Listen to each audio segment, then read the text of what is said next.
Amis Capricorne, bonjour et bienvenue sur la voie intime. Aujourd'hui, on se connecte donc à l'énergie du Capricorne. Voilà, que ce soit dans ton signe solaire, ton ascendant ou que tu aies ta lune en Capricorne. Alors, ce tirage est pour le mois de novembre 2025. Comme toujours, ne prends uniquement que ce qui résonne en toi. Voilà. Et puis, n'hésite pas à revenir en milieu ou en fin de mois sur ce tirage. Tu y trouveras sûrement, souvent, de nouveaux messages. Voilà, bon, on y va. C'est parti. On va commencer par un tirage en croix avec le tarot psychique que j'adore. Ah, les cartes sautent, elles ont envie de parler. Donc, on va commencer par un tirage en croix avec ce tarot psychique que j'aime beaucoup. Puis ensuite, on ira avec le tarot, voir des zones un peu plus spécifiques. Allez, c'est parti. On va commencer par faire une coupe et voir un petit peu déjà de quoi ça veut nous parler. Alors, cher Capricorne, il y a un retrait affectif. Le retrait affectif, ça peut vouloir dire que tu as besoin de sortir un petit peu du tumulte de ta vie, d'aller t'isoler un petit peu pour te reposer, souffler un coup. C'est comme si tu avais donné beaucoup d'énergie dernièrement et là, tu as envie un petit peu de prendre du recul par rapport aux choses. On va voir par rapport à quoi, par rapport à un équilibre que tu as besoin de retrouver. Alors là, la vérité, comme tu vois, il y a une balance, hein. Donc on est dans une notion d'équilibre. Peut-être que tu as beaucoup trop donné et que là, du coup, tu te sens usé et fatigué. Donc il est nécessaire d'aller se reposer un petit peu. On va voir avec ce tirage en croix où est-ce que ça nous mène. Alors au centre du tirage, on va mettre l'énergie du tirage. En haut, on va mettre ce qui concerne tout ce qui est l'intuition, les énergies hautes. En bas, on va mettre tout ce qui concerne la matière. À gauche, ce qui bloque. Et à droite, ce qui t'aide. Voilà. On a nos cartes. On va aller voir, là, vous voyez, en dos de deck, cher Capricorne, on nous dit « tenez bon ». Effectivement, ce 7 nous invite à une forme d'introversion, à prendre un certain recul face aux choses, parce que ça vous a demandé dernièrement beaucoup de ressources, et je pense qu'effectivement, il y a une petite fatigue. Alors, c'est parti. On va aller voir la carte, déjà la première carte, carte centrale, celle qui nous parle un petit peu de quoi on va parler pendant ce tirage. Là, on parle de fertilité. Il y a vous avez beaucoup donné au niveau du cœur, vous avez été très fertile, il y a eu beaucoup de choses qui ont été créées, vous avez mis les bouchées doubles là, pendant le mois d'octobre, ou même un petit peu avant, pendant l'été, vous avez mis les bouchées doubles, vous avez été efficace, très efficace, et maintenant, ben voilà, vous avez fait tout comme il fallait. Il est temps un petit peu de se poser et de se calmer, on va dire. Alors, dans ce qui est en haut, dans ce que vous avez fait, où vous avez fourni beaucoup d'énergie, vous avez également travaillé beaucoup votre spiritualité. C'est-à-dire que vous êtes connecté à vous-même et au monde extérieur en essayant de comprendre. Vous avez cherché des compréhensions, vous avez beaucoup étudié, beaucoup réfléchi sur le pourquoi vous êtes là. Non pas le comment, parce que le comment, ça vient toujours après le pourquoi, mais surtout pourquoi. Pourquoi est-ce que vous êtes incarné, qu'est-ce que vous avez à faire dans votre vie qui est important. Je crois qu'il y a des grandes questions fondamentales qui ont été posées, d'où cette fatigue. Là, on te dit qu'il y a une notion de patience à avoir, il faut attendre son heure. Tout ce que tu as semé, tu vas le récolter. Mais ça va prendre un petit peu de temps. Donc, il faut aussi accepter que dans la matière, dans les choses concrètes, il y a besoin d'un petit peu de temps pour que tout se mette en place. Dans ce qui bloque tes énergies, ben justement, cette histoire de temps, c'est comme si toi, tu voulais que ça vienne plus vite que la musique et il y a une impatience là. Mais regarde, il y a une victoire, il y a un succès, mais c'est bloqué par ton impatience en fait. C'est-à-dire, regarde les petites victoires, ne cherche pas les grandes victoires claironantes, elles viendront, mais pour le moment, par rapport à ce que tu as investi, à ce que tu as mis en place, à ce que tu as fait. Regarde davantage les petites victoires, les petites choses qui sont parfois cachées. Va chercher un petit peu les choses cachées, les choses qui te montrent surtout que tu es sur le bon chemin, que tu es sur ton chemin.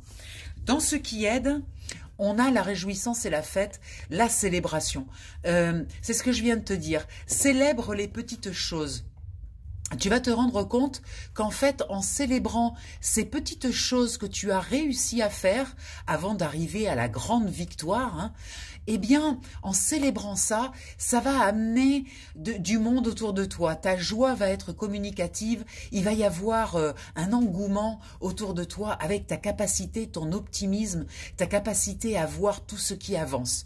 Là, on te dit, ben regarde, il y a du monde autour de toi qui va célébrer avec toi. Donc vraiment, reste dans cette énergie positive de cette ressource de voir les petites choses. Donc ça, c'est important. On va aller voir le dos de deck, voir ce qu'il veut nous dire. Donc on te dit, tenez bon, parce que la victoire, elle va arriver, mais elle va arriver un petit peu plus tard. Donc, comme je te l'ai dit tout à l'heure, on te dit de bien tenir bon.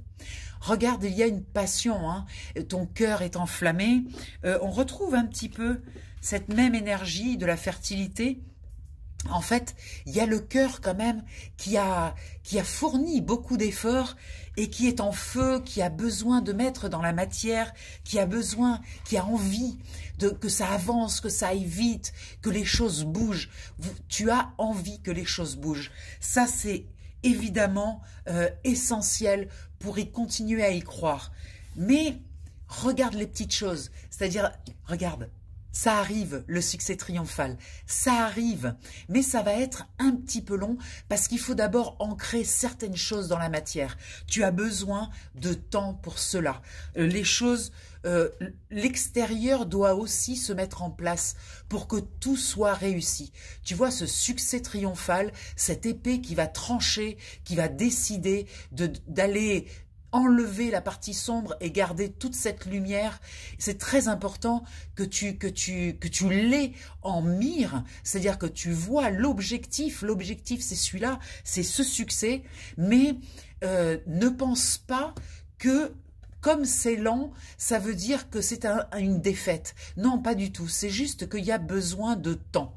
On insiste vraiment sur cette notion de temps, on te dit reste bien dans ta lumière, reste bien connecté dans les belles choses, dans les belles petites choses, et on te dit fais confiance à ton intuition, elle est là, elle est bien présente, elle t'envoie des messages et elle te montre tous les jours les petites choses que tu as réussi à mettre en place.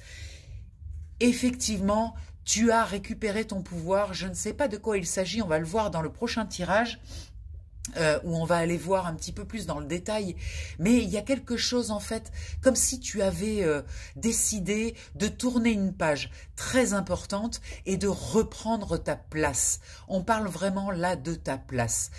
Et effectivement, reprendre ta place, ça va être un petit peu plus lent que ce que tu pensais. Donc, bien écoute, profite de regarder les choses, comment elles se mettent en place toutes seules. Parce que vous savez, quand on bouge quelque chose à l'extérieur, automatiquement, on peut devenir spectateur de comment les choses à l'extérieur se mettent en place et se mettent en mouvement. Il y a besoin de ce temps-là.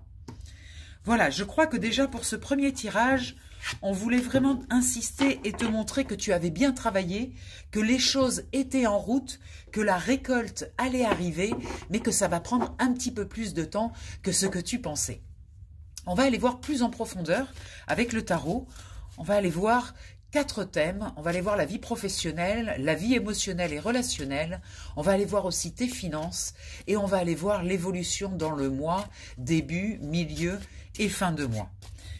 Donc là, je vais faire une coupe que je ne vais pas regarder parce qu'on va avoir beaucoup de matière là déjà à étudier. Et on va y aller pour ta vie professionnelle. Alors à chaque fois, je vais prendre 3 cartes. Comme ça, on aura quand même une information assez précise sur ce qui se passe dans ta vie. Vie professionnelle, vie personnelle, émotionnelle, relationnelle. Voilà, c'est ici. On va en mettre 3 aussi. et 3. On va aller voir tes finances. On arrive au mois de décembre, le mois prochain, donc Noël, quelques dépenses en vue. Donc on va aller voir comment ça se passe au niveau de tes finances. Et on va aller voir l'énergie du mois, début de mois, milieu de mois et enfin fin de mois. Allez, c'est parti. On va étudier tout ça. Alors, on va commencer tout d'abord par ta vie professionnelle. Qu'est-ce qui se passe dans ta vie professionnelle? Alors, dans ta vie professionnelle, effectivement, peut-être le mois dernier ou cet été, tu as fait un point, une analyse de ce que tu avais, de tes possessions, et tu es décidé aujourd'hui à refaire tapis, à remettre en jeu une partie, à réinvestir, à remettre en jeu une partie de tes fonds, de ton argent, de ton énergie d'argent ou de ton énergie en général pour créer quelque chose de nouveau. Donc là, tu as plusieurs choix, plusieurs possibilités. Je pense que tu as déjà décidé ce que tu voulais faire. Je pense que c'est déjà acté. Mais bon, ça va demander de bien regarder la situation, de bien voir ce qui se présente à toi. On a un 6 de denier, on reste dans les deniers. Voilà, on retrouve cette notion d'équilibre, d'arriver à équilibrer tes comptes, d'arriver à équilibrer aussi, à harmoniser ta vie familiale avec ta vie professionnelle. Tu sais parfaitement que cet investissement, ça va te demander beaucoup de ressources et beaucoup de temps. Et tu sais aussi qu'il ne faut pas le faire au détriment de tes relations, de ta famille et de tout ça. Donc, il va falloir arriver à jongler entre ces énergies, entre la nouveauté, ce nouveau challenge qui se présente devant toi et l'harmonisation au niveau de ta famille. Tout ça est une question d'équilibre entre le job et la vie personnelle. Mais ne doute pas, tu as la force, tu as beaucoup d'énergie. C'est comme si cette page que tu avais tournée cet été ou au mois de septembre ou octobre, cette page qui a été tournée, il était nécessaire de la tourner et au moment où tu l'as tournée, tu as récupéré ton pouvoir, tu as récupéré de la force et là de nouveau, tu vas pouvoir te mettre en action. Tu connais ta force de frappe, tu sais que tu es doué, que tu es talentueux, tu sais parfaitement que tu es à la hauteur du challenge que tu te proposes. Donc, logiquement, si tu équilibres bien les énergies, si tu fais les choses correctement, il n'y a aucune raison que ça ne fonctionne pas. Tu as de très belles cartes dans ta vie professionnelle. Donc, prends le temps, hein, on te rappelle de quand même prendre le temps pour faire les choses. Dans ta vie personnelle, émotionnelle, dans tes relations, alors, le 4 de coupe, c'est une carte très intéressante parce qu'en fait, elle te dit, arrête de te focaliser sur le peu que tu as. Parce qu'en fait, en regardant sans arrêt le peu d'amour que tu as, le peu de reconnaissance que tu as, le peu d'amis que tu as, eh bien, tu ne vois pas que ailleurs, il y a des propositions, des offres qui viennent à toi. Arrête de te focaliser sur ce que tu as en te disant que tu n'as pas assez, parce que regarde, il y a plein de belles propositions qui viennent. Mais il faut pas, tu vois, il y a comme un couvercle, il faut pas t'empêcher de les voir, ces belles propositions. Donc, lève la tête, relève la tête, arrête de te plaindre et de te dire que tu n'as pas assez. Relève la tête, c'est juste au-dessus de toi et ça n'attend que toi. Il y a de nouvelles énergies qui vont être proposées, de nouvelles personnes. Là, on est sur le valet de bâton, qui est un valet, donc quelque chose de très jeune, de nouvelles relations, de nouvelles personnes, des personnes qui sont avec une énergie de feu, avec une énergie qui sont passionnées et qui vont t'apporter en fait cette passion, cette énergie, ce feu. Laisse-toi contaminer par ce feu, par ces nouvelles personnes qui sont joyeuses, qui sont prédisposées à envoyer quelque chose de très lumineux. Laisse-toi convaincre, laisse-toi approcher par cette belle énergie-là que tu ne vois pas, qui est là et qui te propose d'allumer ce cœur. On l'a vu dans les cartes tout à l'heure, le cœur enflammé. Allume ton cœur. N'hésite pas à t'entourer de personnes vraiment qui sont dans cette énergie de feu.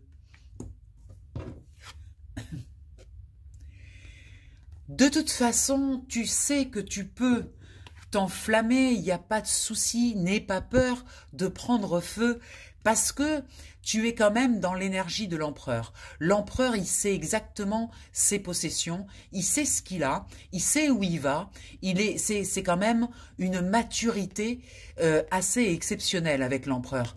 La seule chose, c'est fais un petit peu attention avec l'empereur, car c'est sous le régime du 4, et le 4, c'est un tout petit peu enfermant. Tu vois, tu peux par exemple, avec cet empereur, être un petit peu tiède sur le fait d'aller tout feu, tout flamme. Comme si, eh bien, tu te disais, je vais pas prendre trop de risques quand même, parce que j'ai mes acquis et je veux pas trop perdre mes acquis. Et le jeu te dit non, vas-y, vas-y, fonce, parce qu'en fait, c'est avec cette nouvelle énergie, ce nouveau feu intérieur, que tu vas pouvoir briser les chaînes de la peur, en fait. Tu vois, là, cet empereur, même s'il est sûr de lui, il a peur quand même de perdre ses acquis. Et là, pour briser ces chaînes, il faut repartir dans la passion, il faut repartir dans le cœur.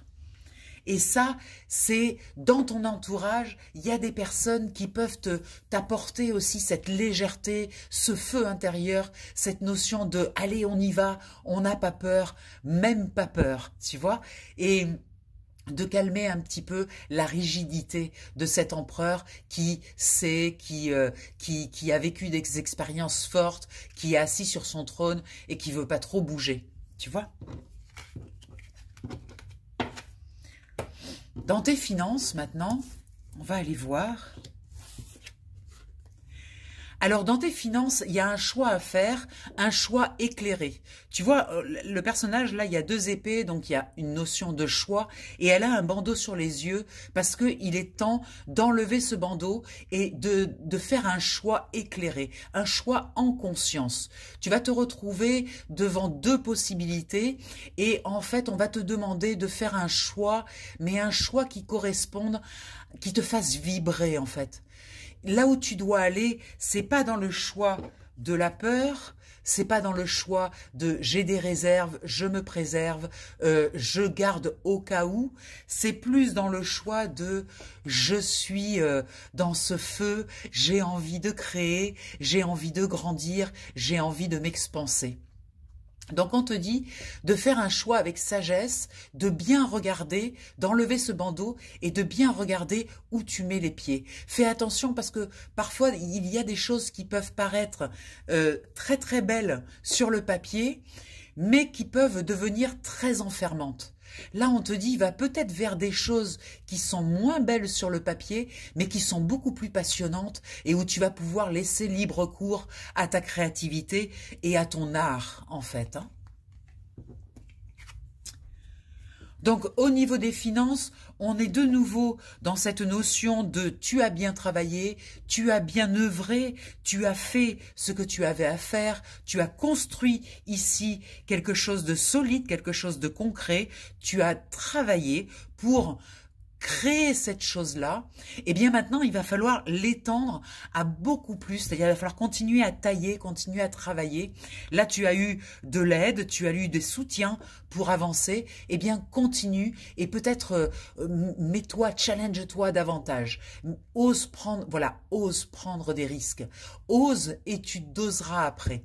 Il y a comme un petit côté, j'ose pas trop, je suis pas sûr. Eh bien, ose vraiment aller de l'avant. Là, au niveau des finances, on te dit, il y a vraiment ce choix à faire et ce choix d'oser, en fait. Hein. Avec un 4 de bâton, on est encore dans une forme de rigidité dans l'action. Tu vois, on retrouve le 4 de l'empereur. Donc, il y a des possibilités de faire des choses, de partir un petit peu à l'aventure. Et en même temps, il y a une espèce de rigidité qui te l'interdit ou bien toi-même qui te l'interdit en disant c'est pas raisonnable. Alors, le côté c'est pas raisonnable, là, sur ton tirage, j'aurais tendance à dire vraiment ose. Ose parce que la raison, en fait, ce qui n'est pas raisonnable, c'est de faire petit. Et aujourd'hui, on te propose quand même de faire grand, d'oser rêver, d'oser grandir, d'oser investir, d'oser aller là où tu peux t'épanouir et où tu peux te révéler et révéler aussi ta puissance et ta connaissance. Il y a vraiment un besoin là, au niveau des finances, de sortir des carcans, de sortir du petit. Tu vois, je pense que tes réserves, c'est bien, tu as mis de côté, tu as protégé. Alors bien sûr, hein, fais attention en investissant. Si tu investis, regarde bien où tu mets les pieds, fais les bons choix. Mais il faut oser réinvestir, il faut oser repartir de l'avant, peut-être oser changer de maison, oser faire quelque chose qui te sort du cadre. C'est comme si tu étais quand même un petit peu enfermé dans un cadre. Et il y a des propositions qui arrivent, hein, qui sont de belles propositions, justement pour sortir du cadre et pour repartir dans une forme de passion dans ta vie. Alors, que va-t-il se passer le long du mois? Donc, début du mois, on retrouve de nouveau, avec la justice, cette notion d'équilibre. Donc, effectivement, on te reparle de nouveau d'équilibrer les choses, peut-être... Alors, de mettre dans la matière, parce que ce sabre, cette épée, elle est tournée vers la terre, donc de mettre bien ton mental dans la terre, c'est-à-dire dans l'action, de structurer les choses et de vérifier que tout est à l'équilibre. Ne pas trop dépenser, mais dépenser quand même. Ne pas trop travailler, pour ne pas perdre aussi le contact avec ta famille, on l'a vu tout à l'heure. Équilibré, c'est très important, cet équilibre est essentiel en fait, et on te le redit pour ce début de mois, d'être très attentif à l'équilibre des choses. En milieu de mois, il y a une magnifique proposition qui vient. C'est une proposition d'épanouissement personnel. On est sur un as de coupe. L'as de coupe, c'est le commencement. C'est quelque chose qui épanouit. C'est le début d'une grande aventure. Une grande aventure qui propose également, dans ce tarot, de gagner de l'énergie d'argent. C'est-à-dire qu'il va y avoir un équilibre entre ta propre réussite et ta confiance en toi et le fait d'attirer l'abondance, l'argent qui va aller dans ce calice, calice qui représente vraiment ta réceptivité, tes intuitions, ta force, ta puissance de frappe. Et là, on voit qu'il y a une rentrée d'argent qui vient associée en fait à cet épanouissement. Donc, il y a vraiment un changement qui s'amorce sur ce mois de novembre pour toi au niveau de ton épanouissement. Et j'aurais tendance à dire que c'est au milieu du mois de novembre que tu vas vraiment en prendre conscience. Fin novembre, très belle carte, on a le jugement. Donc en fait, ça va arriver, il va y avoir quelque chose qui va venir très fort, en claironnant, et qui va te dire, c'est bon, tu as réussi. C'est comme une consécration, tu vas être reconnu par tes pairs, tu vas avoir une réussite fulgurante, quelque chose, une fulgurance, qui va venir à la fin du mois te dire, tu es sur le bon chemin, tu as fait le bon choix, un choix de passion et non pas un choix de protection. Tu vois, ce choix de passion, tu vas avoir la validation comme quoi tu as fait le bon choix. Ça va aller très vite parce que tu l'auras à la fin du mois et ça va être claironnant, c'est-à-dire que ça va être une validation puissante, une reconnaissance que tu vas recevoir par le biais, soit de ta vie professionnelle, soit par l'énergie, soit par l'énergie d'argent, une grosse rentrée d'argent. Ou bien, tout simplement, la reconnaissance des autres. Hein. Ça peut être les autres aussi qui te reconnaissent parce que tu es à ta place. Et en fait, le fait de te mettre à ta place permet à toutes les énergies, que ce soit l'abondance, l'amour, toutes les belles énergies, de venir à toi. Parce que tu es à ta place. Et il y a cette notion de place qui est très importante, de place et d'équilibre. On en parle beaucoup sur ce mois de novembre. Voilà, je te souhaite un merveilleux mois de novembre. Bien sûr, si tu veux aller plus loin, je te propose un tirage individuel, un moment rien que pour toi, pour écouter ton inconscient et pour comprendre un peu ce qu'il veut te dire. Alors, la séance se fait en visio ou par téléphone au 06 46 84 93 52. Voilà, ça s'est inscrit en bas. En séance individuelle, quelque chose de très important, c'est toi qui tires les cartes. Parce qu'en fait, moi, je veux que tu te connectes à ton inconscient. Donc, c'est toi qui vas tirer les cartes. J'ai un protocole pour ça. C'est très bien. Et ensemble, on va explorer ce qui se cache au plus profond de toi. Des informations qui t'aideront à clarifier, à libérer et à avancer. Voilà, c'est 1 heure de consultation, donc on a le temps de le faire. Ça coûte 33 €. J'ai fait un tout petit tarif pour être accessible à tout le monde. Et c'est un moment vraiment pour te recentrer, pour comprendre. Il va y avoir des grosses prises de conscience et pour avancer dans la douceur et en pleine conscience. Voilà. Et puis surtout, n'oublie pas, abonne-toi, like la vidéo, mets des cœurs, abonne-toi, écris des commentaires, je les lis tous. Voilà. Et puis je te dis, écoute, à très vite, à bientôt. Partage aussi cette vidéo si tu en sens l'élan. Je t'embrasse très fort, mon petit Capricorne, et je te souhaite un bon mois de novembre. Salut, salut, à tout vite.